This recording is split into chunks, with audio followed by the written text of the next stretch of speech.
جب آپ نے اعلان کیا کہ چلو تقدیر کو پورا کرو، تو جبریل بھی غمگین ہو کر کہنے لگے یا رسول اللہ پھر میرا بھی آج دنیا میں آخری دن ہے، آج کے بعد میں بھی کبھی اس دنیا میں لوٹ کے نہیں آؤں گا، یعنی پڑھی کے ساتھ۔ آپ کی آنکھیں بند ہوئیں، حضرت عائشہ رضی اللہ تعالیٰ عنہ کی چیخ نکلی تو ساری بیگمات دوڑی دوڑی آئیں، تو آپ کی منزل پوری ہو چکی تھی، تو آپ کو لٹایا گیا اور چادر ڈال دی گئی۔ ابو بکر رضی اللہ تعالیٰ عنہ اپنی دوسری بیگم کے پاس گئے تھے عوالی، 3-4 میل، پتہ چلا تو وہاں سے گھوڑے پر وہ دوڑتے ہوئے آئے اور آ کر آپ کے ماتھے سے چہرے سے کپڑا ہٹایا اور آپ کے ماتھے پر بوسہ لیا تو آپ کے آنسو ماتھے پر گرے، کوا و نبیّا وا خلیلا وا صفیہ، ہائے میرا نبی، ہائے میرا دوست، ہائے میرا خلیل، ہائے میرا جگر، کہ یا رسول اللہ آج کے بعد آپ کوئی دکھ نہیں دیکھیں۔ 11 ہجری میں آپ حج کے لیے تشریف لے گئے اور یہ صورت آئی 11 تاریخ کو، 11 حج کے، ذوالحج، اذا جاء نصر اللہ والفتح۔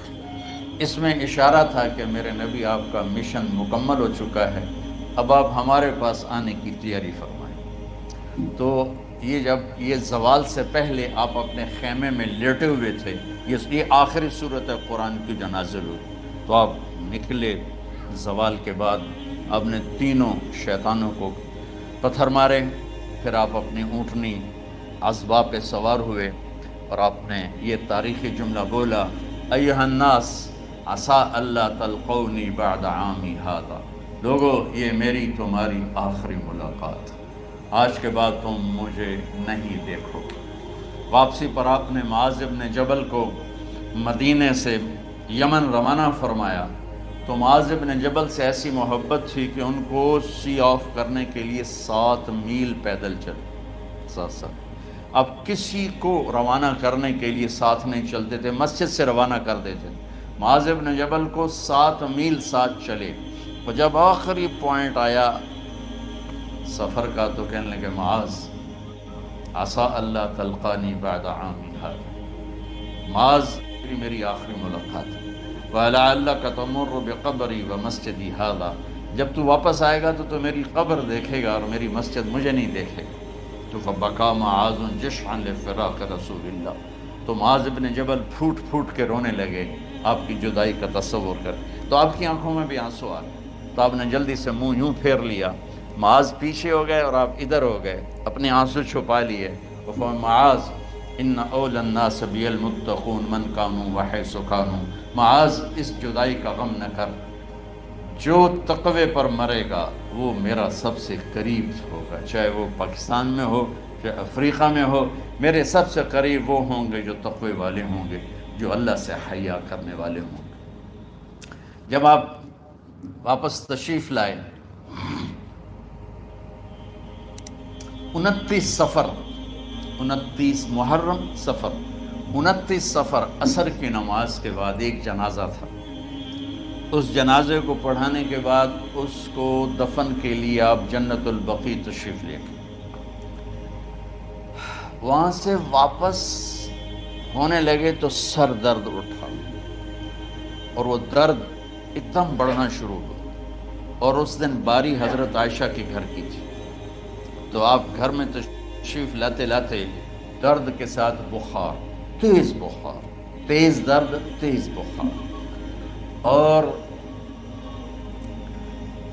14 دن، 12 ربیع 29 30 2 دن یہ اور 12 دن اگلے 14 دن آپ نے بیماری دیکھی، مسلسل سر درد اور مسلسل بخار، اور روزانہ آپ جب گھر بدلتے اس کو 9 بیویاں زندہ تھیں، تو آپ پوچھتے کل کس کی باری ہے،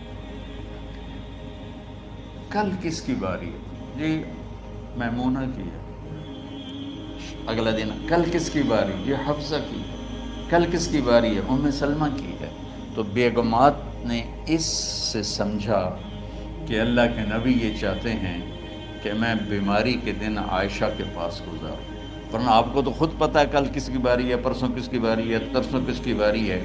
تو حضرت میمونہ کے گھر میں آپ تشریف فرما تھے، تو تو ساری باقی 8-7 بیگمات جمع ہوئیں اور انہوں نے آ کے عرض کی یا رسول اللہ جب تک آپ بیمار ہیں آپ عائشہ کے پاس آرام فرمائیں، اور جب اللہ آپ کو شفا دے دے تو پھر ہماری ترتیب کو آپ دوبارہ شروع فرما دیں۔ تو آپ نے سب کا شکریہ ادا کیا۔ عدل کی مثال کا اسلام جب دوسری شادی کی اجازت دیتا ہے تو عدل کی شرط لگاتا ہے علم تعدلوا، اگر عدل نہیں کر سکتے پھر ایک ہی ہے عدل۔ اور آپ نے فرمایا جس نے دوسری شادی کی اور عدل نہ کیا، کتنی مرضی عبادت کر کے آیا تو قیامت کے دن آدھا حصہ اس کا فالق زدہ ہوگا، ایک سائیڈ اس کی فالق زدہ ہوگی، کتنے ہی مراقبے کر کے کتنی ہی نمازیں پڑھ کے آیا ہو، انصاف نہیں کیا تو پورا آدھا حصہ فالج کی پکڑ میں ہوگا۔ جب سب بیگمات نے یہ کہہ دیا کہ آپ وہاں گزاریں تو آپ نے شکریہ ادا کیا، علی اور عباس کو بلایا، ان کے کندھوں پہ آپ نے یوں ہاتھ رکھے اور آپ کے پاؤں یوں زمین پہ لگ رہے، آپ پورا پاؤں نہیں لگا پا رہے تھے کمزوری سے، یہ پوزیشن تھی اس طرح۔ اور یہ پیر کا دن تھا، آپ حضرت عائشہ کے گھر میں داخل ہوئے اور اگلے پیر کو حضرت عائشہ کے گھر میں آپ اپنے اللہ کے پاس چلے گئے۔ آخری ہفتہ آپ نے حضرت عائشہ کے گھر میں گزارا۔ صحابہ ملاقات کے لیے حاضر ہوئے تو آپ ان کو دیکھ کے رونے لگے اور فرمایا کہ میں تمہیں اللہ کے سپرد کرتا ہوں، اللہ تمہاری حفاظت کرے، اللہ تمہارا ساتھی ہو، آواکم اللہ، حفظکم اللہ، نصرکم اللہ، بہت دعائیں دی۔ تو عبداللہ بن مسعود رضی اللہ تعالیٰ عنہ نے پوچھا یا رسول اللہ لگتا ہے جیسے جانے کا وقت ہے، تو آپ کو غسل کون دے گا؟ آپ نے فرمایا میرے اہل بیت۔ آپ کو کفن کون دے گا؟ کہا میرے اہل بیت۔ آپ کا جنازہ کون پڑھے گا؟ تو آپ رونے لگے۔ تو آپ نے فرمایا جب تم مجھے غسل دے دو تو سب نکل جانا، سب سے پہلے میرے 2 وزیر جبریل و میکائیل آئیں گے اور وہ میرے اوپر درود و سلام پڑھیں گے۔ ہمارے نبی کا جنازہ ایسے نہیں ہوا اللہ اکبر اور پیچھے صفیں، آپ کی چارپائی کے پاس آ کر صحابہ کھڑے ہو جاتے تھے، وہ میں ابھی بتاتا ہوں۔ تو آپ نے فرمایا سب سے پہلے جبریل و میکائیل آ کر میرے اوپر درود و سلام پڑھیں گے، پھر اس کے بعد 7 آسمان کے فرشتے باری باری آئیں گے۔ جب وہ چلے جائیں گے تو پھر سب سے پہلے میرے خاندان، میرے اہل بیت کے مرد آ کر میرے اوپر سلام پڑھیں گے، پھر ان کی خواتین آ کر سلام پڑھیں گی، پھر ان کے بچے آئیں گے، پھر ان کے نوکر اور نوکرانیاں آئیں گی، اس کے بعد مہاجرین مکے کے قریش آئیں گے، اس کے بعد ان کی عورتیں آئیں گی، ان کے بچے آئیں گے، ان کے نوکر اور نوکرانی آئیں گی، اس کے بعد مدینہ والے آئیں گے، پھر مدینہ کی خواتین آئیں گی، پھر ان کے نوکر نوکرانی آئیں گے، اور اس کے بعد مجھے تم اللہ کے سپرد کر دینا۔ اور پھر آپ نے ایک عجب بات فرمائی جو کسی نبی نے نہیں فرمائی، فرمایا کہ میرے بعد میری آنے والی امت کو میرا سلام کہہ دینا، اور انہیں کہنا کہ ان کے بعد جو آئیں ان کو بھی میرا سلام کہہ دیں۔ اور اس طرح میرے سلام کو قیامت تک اللہ کے نبی نے پہنچایا کہ ہر آنے والی امت، ہر آنے والی نسل اگلی نسل کو اس نبی کا سلام پہنچائے۔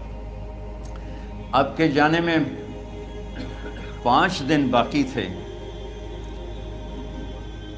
تو آپ نے فرمایا مجھے 7 کنوؤں کے پانی سے غسل کرواؤ۔ تو 7 کنوؤں سے پانی لایا گیا مشکیزوں میں بھر کے۔ تو حضرت عائشہ کے گھر میں کوئی ایسا ٹب نہیں تھا جس میں بیٹھ کے وہ آپ نہا سکتے، تو حضرت حفصہ کے گھر سے ٹب منگوایا گیا، آپ اس میں بیٹھے، تہمت باندھا ہوا تھا، کرتا اتارا اور آپ پر 7 کنوؤں کا پانی ڈالا گیا، تھوڑا تھوڑا تھوڑا تھوڑا تھوڑا تھوڑا، تو اس سے بخار کی شدت کم ہوئی، اور آپ سر درد کی وجہ سے آپ نے ایسے پٹی باندھی سرخ رنگ کی، اور اس کے بعد حضرت علی اور فضل بن عباس کے کندھوں کا آسرا لے کر آپ مسجد میں تشریف لائے اور آپ ممبر پر بیٹھے اور آپ نے فرمایا لوگوں میرے جانے کا وقت آ چکا ہے، میں نے کسی پر زیادتی کی ہو، کسی کو تھپڑ مارا ہو، کسی کو چھڑی ماری ہو، کسی کا حق دبایا ہو، تو میں اپنی جان کے ساتھ مال کے ساتھ حاضر ہوں، مجھ سے یہیں بدلہ لے لو، آخرت میں میرے خلاف کوئی دعویٰ نہ کر، میں آخرت کے حساب کو برداشت نہیں کر سکتا۔ جن کے طفیل لوگوں کا حساب معاف ہوگا، جن کی طفیل، جن کی شفاعت پر لوگ بے حساب جنت میں جائیں گے، وہ روتے ہوئے فرما رہے ہیں کہ میں آخرت کے حساب کو نہیں دے سکتا۔ تو سارے صحابہ رونے لگے، لیکن آپ اپنی بات کو دہراتے رہے، کوئی بھی نہیں اٹھا۔ تو آپ نے ظہر کی نماز پڑھائی، ظہر کے بعد پھر ممبر پر آئے اور فرمایا کہ لوگو یہیں مجھ سے حساب کتاب کر لو، آگے نہ کرنا، بتاؤ میں نے کسی کا کوئی حق دینا۔ ایک صحابی کھڑے ہو، یا رسول اللہ آپ نے میرے 3 روپے دینے ہیں، 3 درہم۔ تو آپ نے فرمایا دینے ہوں گے کہ ضرور، پر مجھے یاد نہیں، بتاؤ کہ کس طرح دینے ہیں؟ کہ یا رسول اللہ آپ کے پاس سائل آیا تھا، آپ سے مانگا، آپ کے پاس تھے نہیں، تو آپ نے مجھ سے کہا تیرے پاس کچھ ہیں؟ تو میرے پاس 3 درہم تھے، تو آپ نے فرمایا تو دے دے، میں بعد میں ادا کر دوں گا۔ تو ہاں یاد آ گیا۔ تو میرے گھر کے نبی میں، میرے نبی کے گھر میں تو تیل نہیں تھا ایک چھٹانگ جس سے چراغ جلتا، پیسہ کہاں سے آتا؟ تو آپ کے سامنے آپ کے کزن فضل بن عباس کھڑے تھے۔ آپ نے فرمایا فضل میرا قرضہ ذمہ لیتے ہو؟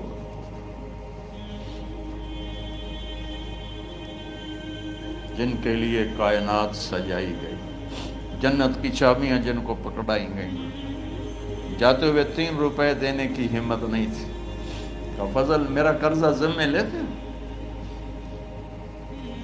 کہ جی یا رسول میں اپنے ذمہ لیتا ہوں۔ کہ اس سے لے لینا۔ آپ گھر تشریف لے گئے، نماز کے لیے آتے تھے، پڑھاتے تھے۔ جمعرات کو عشاء کی نماز پڑھانے کے لیے اٹھ نہیں سکے، گر گئے۔ پھر اٹھنے لگے، اٹھ نہیں سکے، گر گئے۔ پھر اٹھنے لگے، اٹھ نہیں سکے، تو آپ نے فرمایا ابو بکر سے کہو نماز پڑھائے، عشاء کی نماز۔ ابو بکر ذرا پیچھے کھڑے تھے، عمر آگے کھڑے تھے۔ تو لوگوں نے کہا نماز ہی پڑھاونی، کوئی پڑھا دے، تو انہوں نے حضرت عمر کو آگے کیا۔ انہوں نے کہا اللہ اکبر۔ جب حضرت عمر کی تکبیر سنی تو آپ نے اندر سے زور سے فرمایا عمر کو پیچھے کرو، ابو بکر کو آگے کرو، میرے رب کا فرمان ہے میرے مصلی پر ابو بکر کے سوا اور کوئی کھڑا نہیں ہو سکتا۔ جمعرات کی عشاء، جمعہ ہفتہ اتوار کی 15 نمازیں اور پیر کی فجر کی 16 اور جمعرات والی 17 نمازیں ابو بکر نے پڑھائیں میرے نبی کی موجودگی میں۔ ہفتے کے دن ظہر یا عصر میں آپ علی و فضل بن عباس کے کندھوں پر ہاتھ رکھ کے مسجد میں داخل ہوئے اور ابو بکر نماز پڑھا رہے تھے۔ ادھر محسوس ہوا کہ اللہ کے نبی آ رہے ہیں، تو ابو بکر نے یوں پیچھے ہٹنا شروع کیا تاکہ مصلی سے ہٹ جائیں۔ تو آپ نے ایسے ہاتھ کا اشارہ فرمایا کہ کھڑے رہو، ہٹو نہیں، کھڑے رہو۔ تو وہ پھر آگے مصلی پر آ گئے۔ تو آپ تشریف لائے اور الٹے ہاتھ ابو بکر کے ساتھ بیٹھ کر آپ نے ظہر یا عصر کی 4 رکعت نماز ابو بکر کی امامت میں ادا فرمائی۔ یہ آپ کی آخری نماز تھی مسجد کے اندر امت کے ساتھ اور تشریف لے گئے۔ جمعہ کا دن تھا، جبریل آئے، یا رسول اللہ مجھے اللہ نے بھیجا ہے کہ جاؤ میرے محبوب کا حال پوچھ کے آؤ۔ اللہ، تو اب درد اور بخار دونوں چیزیں تھیں، سر کا درد بھی ہیوی ویٹ تھا اور بخار بھی، تپش۔ تو آپ نے کہا جبریل تکلیف ہے، تکلیف میں۔ ہفتے کا دن پھر جبریل آئے، یا رسول اللہ مجھے اللہ نے بھیجا ہے کہ جاؤ میرے محبوب کا حال پوچھ کے آؤ۔ پھر آپ نے فرمایا تکلیف میں۔ اتوار کو پھر جبریل آئے، یا رسول اللہ اللہ نے بھیجا ہے کہ جاؤ میرے محبوب کا حال پوچھ کے آؤ۔ 12 ربیع الاول آ گئے، 632 عیسوی اور 11 ہجری۔ آپ کی طبیعت میں بشاشت آئی، تو صحابہ نماز پڑھ رہے تھے، آپ نے دروازہ کھول کے سب کو یوں دیکھا۔ تو حضرت انس فرماتے ہیں ہم سب نماز میں تھے، لیکن جب دروازہ کھلنے کی آواز آئی اور اللہ کے نبی کا چہرہ، تو ہم سب نماز میں یوں ہو گئے۔ نماز کے اندر ہی سارے اللہ کے نبی کو دیکھنا شروع کر دی، بھول ہی گئے کہ نماز پڑھ رہے ہیں، ایسے گم ہو گئے آپ میں. تو آپ نے جلدی سے دروازہ بند فرما دیا. یہ آپ کی آخری زیارت تھی اپنی امت کے لیے. اس کے بعد آپ اپنے اللہ کی طرف کا سفر شروع کیا. تو اشراق کے بعد آپ نے اپنے بیگمات کو بلایا، ان کو بتایا نہیں کہ میں آج جا رہا ہوں، سب سے ملے، سب کو الوداع کیا اور انہیں بھیجا. اس کے بعد آپ نے حضرت فاطمہ کو بلایا، جنت کی عورتوں کی سردار، سب سے زیادہ محبوب بیٹی، سب سے زیادہ جگر کا ٹکڑا، دل کا ٹکڑا کا، جس نے فاطمہ کو دکھ دیا مجھے دکھ دیا، جس نے اسے سکھ دیا مجھے سکھ دیا. ہاں، ان کو قریب کا، بیٹی قریب ہو. تو ان کے کان میں کہا میں جا رہا. وہ رونے لگی. تو ہم نے کہا رو نہیں، چند دنوں کے بعد تیری میری ملاقات ہو جائے گی سب سے پہلے. تو 6 ماہ بعد حضرت فاطمہ کا بھی 24 سال کی عمر میں یا 25 سال کی عمر میں انتقال ہو گیا. ان کو رخصت فرمایا. پھر آپ نے داماد مولا علی کو بلایا، ان کا سر اپنی گود میں رکھا اور ان کے سر پہ اور کمر پہ ہاتھ پھیرتے رہے اور ان کو دعائیں دیتے رہے. آہستہ آہستہ تھی، آواز اونچی نہیں تھی، پست آواز تھی، اور یوں سر پہ کمر پہ، سر پہ کمر پہ، اور دعائیں دے رہے. ان کو رخصت فرمایا. آخر میں اپنے جگر کے ٹکڑے حسن اور حسین کو بلایا. ایک آپ کو حدیث سناتا ہوں. میرے نبی نے فرمایا اپنے بچوں کو عزت دیا کرو، اکرموا اولادکم. خاص طور پہ ان ماؤں سے کہتا ہوں کہ جب ہم بچوں سے عزت چھین لیتے ہیں، ان سے ہم سب کچھ چھین لیتے ہیں. پڑھے نہیں ہو، اسکول نہیں گئے ہو، ٹیوشن نہیں پڑھی ہے، ہوم ورک نہیں کیا ہے، یہ کیوں کھایا، یہ کیوں پہنا. اس پر جب ماں اور باپ بچے کو ذلیل کرتے ہیں تو اب یاد رکھیں آپ ان کے دلوں میں اپنے لیے نفرت بھر رہے ہیں. میرے نبی نے فرمایا بچوں کو عزت دو، اولاد کو عزت دو. وہ عزت تمہیں واپس کریں گے جب تمہیں ضرورت ہوگی. جب تم ان کے محتاج بنو گے تو پھر وہ عزت تمہیں واپس ملے گی. اگر ڈانٹ ڈپٹ تربیت کے نام پر کچھ نہیں ملے گا. تو آپ حسن حسین کو کیا عزت دیتے تھے؟ آپ نماز پڑھا رہے ہیں، نماز ہے مسجد کے اندر، گھر میں نہیں ہے، اور آپ سجدے میں گئے، دونوں بھائی کود کے کمر پہ چڑھ گئے. کوئی ہمارے آج کا دیندار ہوتا اس ہی انہوں نے 2 لتر مارنے آئے. آپ نے سجدہ لمبا کر دیا. صحابہ کو خوف ہوا کہ آپ فوت ہو گئے. عبداللہ بن مسعود سر اٹھا کے دیکھا تو دونوں بھائی کمر پہ چڑھے ہوئے تھے اور آپ سجدے میں پڑے ہوئے تھے. انہوں نے ہاتھ آگے بڑھایا اتارنے کے لیے، تو آپ نے بغلوں سے دیکھا کہ کوئی ہاتھ آ رہا ہے بچوں کو اتارنے کے لیے. تو سجدے میں ایسے ہاتھ ہوتے ہیں، تو آپ نے یوں کر کے ان کو روک دیا اشارے سے. جب تک حسن حسین علیہم السلام کمر پہ سوار رہے میرے نبی نے سجدے سے سر نہیں اٹھایا. یہ عزت دی. اور جب وہ اترے پھر آپ سجدے سے اٹھے، سلام پھیرتے ہی آپ نے دونوں بچوں کو گود میں لے کے فرمایا میرے ماں باپ ان پہ قربان، انہیں تکلیف نہ دیا کرو. اور آپ ان کے لیے گھر آتے، روزانہ ٹائم نکالتے. آج والدین کے پاس اولاد کے لیے ٹائم نہیں، کل اولاد کے پاس والدین کے لیے ٹائم نہیں ہوگا.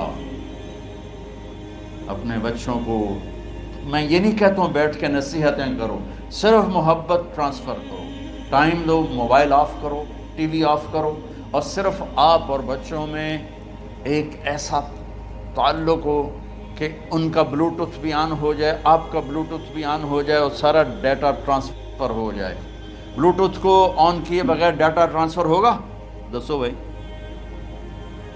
تو ہمارے بچوں کے بلوٹوتھ آف ہیں سکولنگ کی وجہ سے، ڈانٹ ٹپٹ کی. 3 سال کا بچہ بھلا سکول جانے کے قابل ہوتا ہے؟ 3 سال کا بچہ ماں کی گود کے لیے ہوتا ہے، باپ کی چھاؤں کے لیے ہوتا ہے. وہ روتا ہوا جاتا ہے، روتا ہوا آتا ہے. روزانہ ماں باپ سے نفرت اپنے اندر وہ پیدا کرتا ہے اور اس کو پالتا ہے، بڑھاتا ہے. آپ گھر میں تشریف لاتے اور حسن حسین کے لیے گھٹنے ٹیک دیتے، ہاتھ ٹیک دیتے، آؤ بچوں اپنے اونٹ پہ چڑھ جاؤ، دونوں بچوں کو کمر پہ چڑھا کے اور پورے کمرے میں چکر لگاتے تھے. پھر پوچھتے تمہاری سواری کیسی ہے، اونٹ کیسا ہے؟ پھر دونوں کو اتار کے زینب کو بٹھاتے اور زینب کو پورے کمرے کا چکر لگواتے. شہنشاہ ہے انبیاء، انبیاء کے بادشاہ نہیں، پوری کائنات کی اللہ تعالیٰ نے آپ کو بادشاہی عطا فرمائی، سرداری عطا فرمائی، اور کائنات کی سب سے زیادہ مصروف ترین اور ذمہ دار ترین ہستی. روزانہ بچوں کے لیے ٹائم نکالتے تھے. ادھر چھوٹا سا تاجر کہتا ہے ٹائم کوئی نہیں، یا مائیں کہتی ہیں ٹائم کوئی نہیں. ہائے ہائے ہائے، جگر کے ٹکڑوں کو بلایا، جو ہی سینے سے لگایا آنسو شروع ہو گئے. بیویوں کو رخصت کیا، خاموش. بیٹی کو رخصت کیا، خاموش. داماد کو رخصت کیا، خاموش. جو ہی بچوں کو سینے سے لگایا تو آپ کے آنسو نکلنا شروع ہو. کہ ایک زہر میں تڑپ تڑپ کے مرے، ایک کا سر کٹ کے نیزے پہ چڑھا. میرے نبی آگے آنے والے زمانے میں دیکھ رہے تھے کہ میرے بچوں کے ساتھ کیا ہونے والا ہے. اس پر آپ بے قرار ہو کر روئے، بولے کچھ نہیں. ان کو بھی رخصت فرما دی. جب وہ چلے گئے تو جبریل آ گئے. یا رسول اللہ،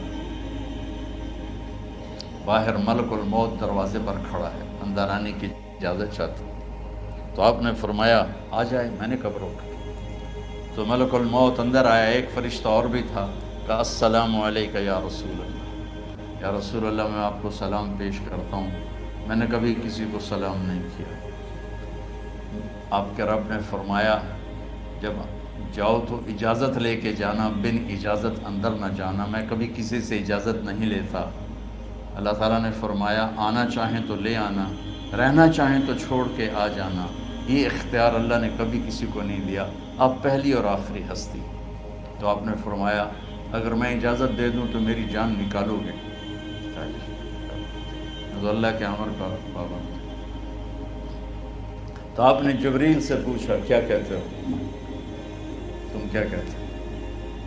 جبریل نے کہا یا رسول اللہ، اللہ آپ کی ملاقات کے شوق. میرے بھائی بہنوں، اللہ سے یہ دعا کیا کرو کہ اللہ ایسی موت دے جب جانے کا وقت ہے تو ہماری ملاقات کے شوق. ایک صحابی کا انتقال ہوا، آپ نے ان کی قبر پہ جا کے یہ دعا کی، یا اللہ طلحہ جب تیری بارگاہ میں پیش ہو تو اسے دیکھ کے مسکرائے، یہ تجھے دیکھ کے مسکرائے، سارے دکھ درد دور ہو جائیں. تو جبریل بولے یا رسول اللہ، اللہ آپ کی ملاقات کا شوق. آپ نے فرمایا جاؤ اللہ سے پوچھ کے آؤ میرے بعد میری امت کے ساتھ کیا کرے گا. جاؤ پوچھ کے آؤ حسن حسین کے ساتھ کیا کرے گا. یہ پوچھنا. ہر کوئی اپنے بچوں کو یاد کرتا، مرنے والے بچوں کو یاد کر. بچے میلاد، میرے والد اچانک ہارٹ اٹیک میں فوت ہو گئے تو ہماری بہنیں موجود نہیں تھیں، میری 2 بہنیں.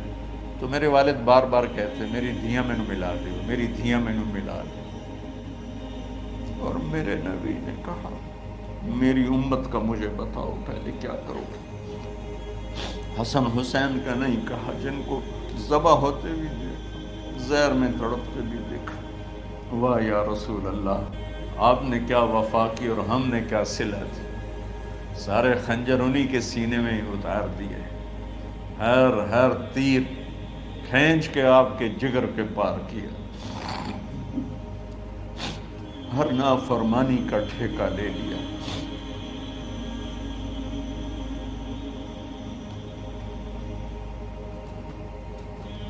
آؤ پوچھ کے آؤ میرے بعد میری امت کا کیا کرے گا. تو جبریل جا کر پیغام لائے کہ اللہ تعالیٰ فرما رہے ہیں ہم آپ کی امت کو تنہا نہیں چھوڑیں گے. میرے رب کی عزت کی قسم، خواتین و حضرات، میرے رب کی عزت کی قسم، میرے نبی یہ بات نہ اٹھاتے تو کوئی ہم میں خنزیر بنتا، کوئی بندر ہو جاتا، کوئی کتا ہو جاتا، کوئی سانپ بچھو بن جاتا. اللہ کی ہم سے کیا رشتہ داری. کملی والے پہ درود و سلام پڑھو جس نے اولاد کو پیچھے کر کے تمہیں اللہ سے مانگا، اور محشر کے میدان میں جب جہنم آ کے ایک چیخ مارے گی اور آدم سے لے کر عیسیٰ علیہ السلام تک ہر نبی کہے گا نفسی نفسی، ہر ماں باپ کہے گا نفسی نفسی، ہر بیٹا بیٹی کہے گا نفسی نفسی، ہر خاوند بیوی کہے گا نفسی نفسی، ہر بھائی بہن کہے گا نفسی نفسی۔ حضرت ابراہیم کہیں گے یا اللہ کسی کا سوال نہیں کرتا، میری جان بچو۔ عیسیٰ علیہ السلام کہیں گے یا اللہ میں اپنی ماں مریم کا بھی سوال نہیں کرتا، میری جان بس نفسی نفسی کے ہنگامے میں ایک آواز آئے گی امتی امتی۔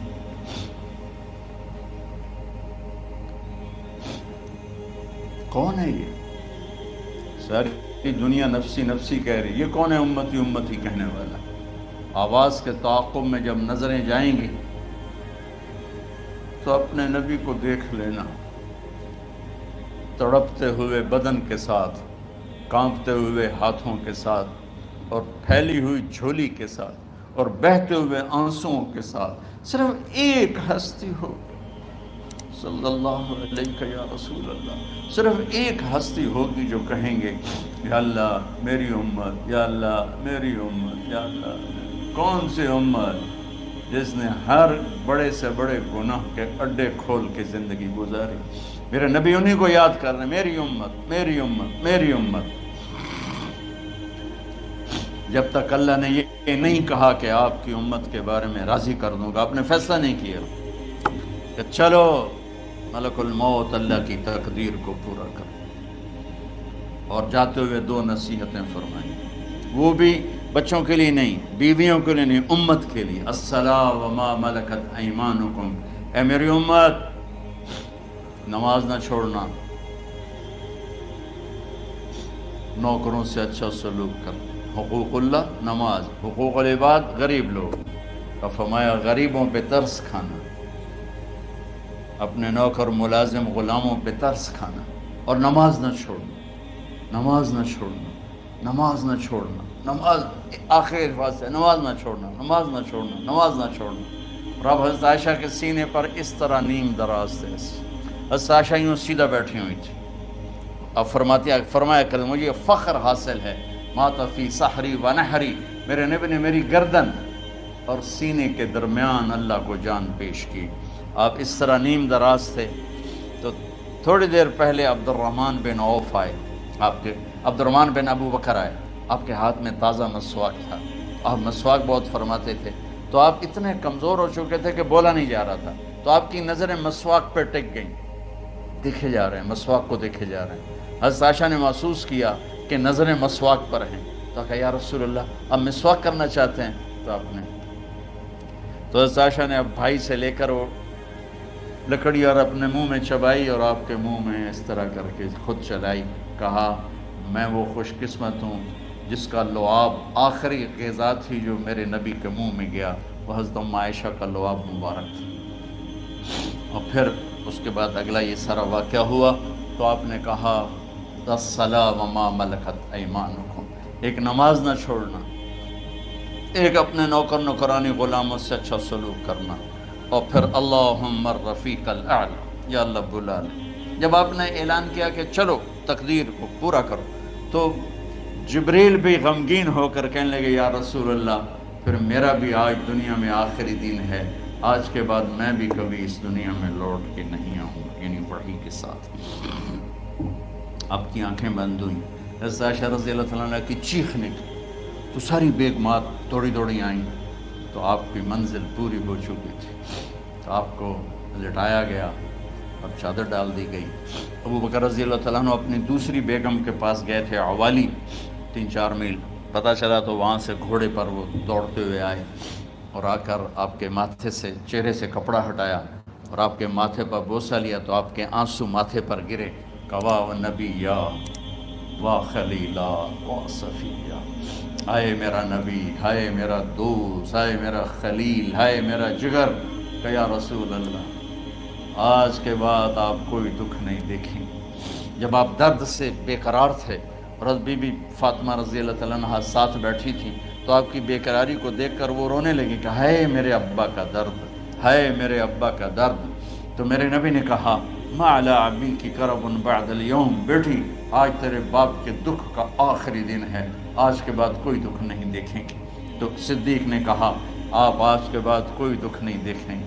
اب تشریف لے گئے مسجد میں، تو کوہرام مچا ہوا تھا، کچھ گمسم تھے، اور عمر رضی اللہ عنہ تلوار اٹھائے ہوئے تھے۔ جو کہے گا اللہ کا نبی فوت ہو گیا میں سر اڑا دوں گا، وہ فوت نہیں ہوئے، وہ اللہ کے پاس گئے۔ ایک جنونی کیفیت پیدا ہوتی، وہ واپس آئیں گے، سارے کفار سے جہاد کریں گے۔ تو ابو بکر ممبر پر آئے، کہا عمر بیٹھ جاؤ۔ عمر کہنے لگے نہیں بیٹھتا، انکار نہیں بیٹھتا، اور تلوار ایسے۔ سبحان اللہ، واہ صدیق واہ۔ آپ نے ممبر پہ کھڑے ہو کر، کیا سونے سے بھی لکھے جائیں تو کم ہے، قیمت اس سے زیادہ ہے۔ میرے صدیق نے کہا لوگو من کان یعبد محمدا فإن محمدا قد مات، جو محمد کی پوجا کرتے تھے تو آج محمد کو اللہ نے موت دی تھی۔ ومن کان یعبد اللہ فإن اللہ حی لا یموت، اور جو اللہ کی پوجا کرنے والے ہیں وہ یاد رکھو ان کا اللہ زندہ ہے، موت سے پاک۔ پھر آپ نے انک میت وانہم میتون، میرے محبوب آپ کو بھی موت آئے گی اور ان سب کو موت آئے گی۔ حضرت عمر فرماتے ہیں جب میں نے یہ آیت سنی تو میں یوں نہیں گرا، ایسے گرا سیدھا، ٹانگوں سے جان نکل گئی تو یوں گرے ایسے ایسے یوں، اور کہنے لگے مجھے یقین ہو گیا کہ موت آ گئی اور اللہ کے نبی ہمیں چھوڑ کے چلے گئے۔ تو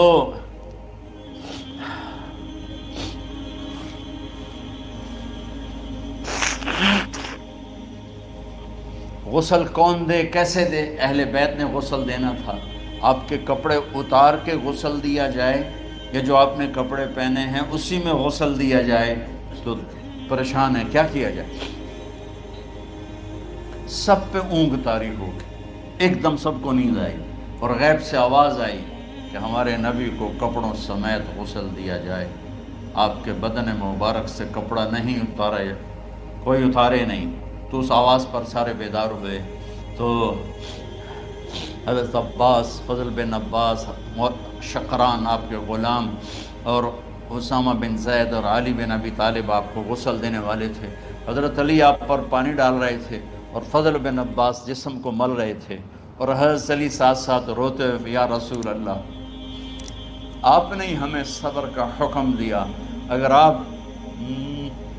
آپ ہمیں صبر کا نہ کہتے تو آج ہم دنیا کو رو کے دکھاتے، اور آج ہم دنیا کو اپنا غم دکھاتے کہ کس طرح غم کیا جاتا ہے۔ اور یا رسول اللہ آپ کے جانے پر وہ نقصان ہے جو قیامت تک نہ پہلے ہوا نہ بعد میں ہوگا، کہ آپ کے بعد نبوت کا دروازہ بند ہو گیا۔ اس طرح پانی بھی ڈال رہے تھے اور روتے بھی جا رہے تھے، اور فضل بن عباس وہ آپ کے پہلو بدل کر ہاتھ مل رہے تھے، ہاتھوں سے مل رہے تھے۔ قبر کے کھودنے کا وقت آیا تو وہ لحد ہوتی ہے، کھڈا کھود کے پھر سائیڈ میں کھڈا کھودا جاتا ہے، اور ایک ہوتا اسٹریٹ جیسے ہمارے ہاں ڈال کے اوپر وہ سلیب ڈال دیتے ہیں۔ تو کیسے بنائی جائے؟ تو ابو طلحہ رضی اللہ تعالیٰ عنہ قبر بناتے تھے وہ والی لحد والی۔ تو فرمایا جو پہلے آ جائے گا نا وہی قبر تیار کر۔ تو ابو طلحہ پہلے آ گئے تو لحد والی قبر تیار کی گئی، اور آپ کے کفن دینے کے بعد وہی وہ سب چلے گئے۔ اس کے بعد باری باری اہل بیت، ان کی خواتین، ان کے بچے، پھر مہاجرین، ان کے خواتین، ان کے بچے، ان کے نوکر، پھر انصار، ان کی خواتین، ان کے بچے، ان کے نوکر۔ تو پیر اور منگل یہ 2 دن سارے گزر گئے، اور منگل کو عشاء کے بعد جا کر یعنی بدھ کی رات آپ کی تدفین کا وقت آیا۔ تو جب آپ کو قبر میں اتار دیا گیا تو مغیرہ بن شعبہ رضی اللہ عنہ کھڑے تھے، انہوں نے اپنی انگوٹھی اتار کے اندر پھینک دی لحد۔ تو پھر کہنے لگے علی کہ میری انگوٹھی نیچے گر گئی ہے، اٹھا لوں۔ ایک بہانہ کیا نبی کو بوسہ لینے کا، انگوٹھی پھینک کر فرمانے لگے علی وہ میری انگوٹھی گر گئی ہے، اٹھا لوں۔